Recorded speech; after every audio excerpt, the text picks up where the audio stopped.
নমস্কার বন্ধুরা, আমার এই ছোট্ট ব্লগ ভিডিওতে সবাইকে জানাই আন্তরিক প্রীতীয় শুভেচ্ছা। তো আজ শ্রাবণ মাস শেষ, তো শেষ হয়ে যাচ্ছে শ্রাবণ মাসের, তাই সবাই জল ঢালার জন্য ব্যস্ততায় ভিড় জমিয়েছে আমাদের গঙ্গাসাগরে। তো গঙ্গাসাগর দেখতে পাচ্ছ জেটির উপরে, মানে লঞ্চ থেকে সব যাত্রীরা নেমেছে গঙ্গাসাগর উদ্দেশ্যে জল ঢালার জন্য। এটা হলো আমাদের গঙ্গাসাগর। তো বহু দূর দূর থেকে মানুষ আসছে গঙ্গা জল নিয়ে শিবের মাথা ঢালার জন্য শ্রাবণ মাসের শেষে। তো যারা এসছে, আমাদের স্থানীয় লোক আছে বা অন্য অন্য রাজ্য থেকে অনেক বহু যাত্রী এসেছে। তো এদিকে দেখতে পাচ্ছ, এরা হচ্ছে ইউপি, বিহার, ঝাড়খণ্ড এইসব দেশ থেকে এরা এসছে জল ঢালার জন্য। তো প্রচুর ভিড়। এদিকে আকাশের ওয়েদারও খুব খারাপ, ওয়েদার বৃষ্টি হচ্ছে, মেঘলা আকাশ।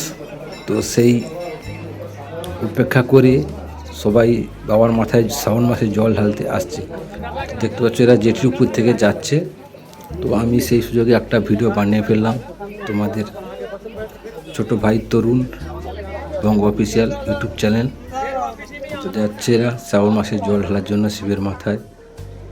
এটা হচ্ছে আমাদের গঙ্গাসাগরের কপিলমণির গেট বানিয়েছে। এটা হচ্ছে কচুবাড়িয়াতে, এটা কচুবাড়িয়া জেটিঘাট থেকে উঠে যাচ্ছে সবাই, বাস, ট্যাক্সি, যে যেমন পারে গাড়ি ধরে, যার জন্য ব্যস্ততার মাঝে সবাই ছুটছে গাড়ি ধরে গঙ্গাসাগর যাবে বাবার মাথায় জল ঢালতে। তো এরা যাচ্ছে, এরা সবাই দেখতে পাচ্ছ, এরা সব দাঁড়িয়ে আছে, এরা সব দলে দলে এসছে। এদের সব পোশাক লাল পোশাক পরা, এদেরকে গঙ্গাসাগরে আমরা লাল বাবা বলে পরিচিত বলি। এটা হচ্ছে লাল বাবা, ওরা দূর দূর থেকে আসে। তো এইটা হচ্ছে আমাদের bus stand, Gangasagar Kachubaria bus stand.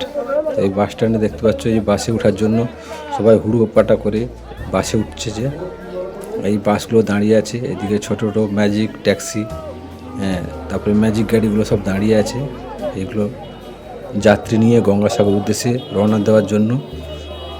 কিছু কিছু মানুষ গঙ্গার সাগর থেকে ঘুরে চলে এসছে, তারাও যাচ্ছে ভ্যাসেল ধরার জন্য, ভ্যাসেল ধরে ওপারে যাওয়ার জন্য।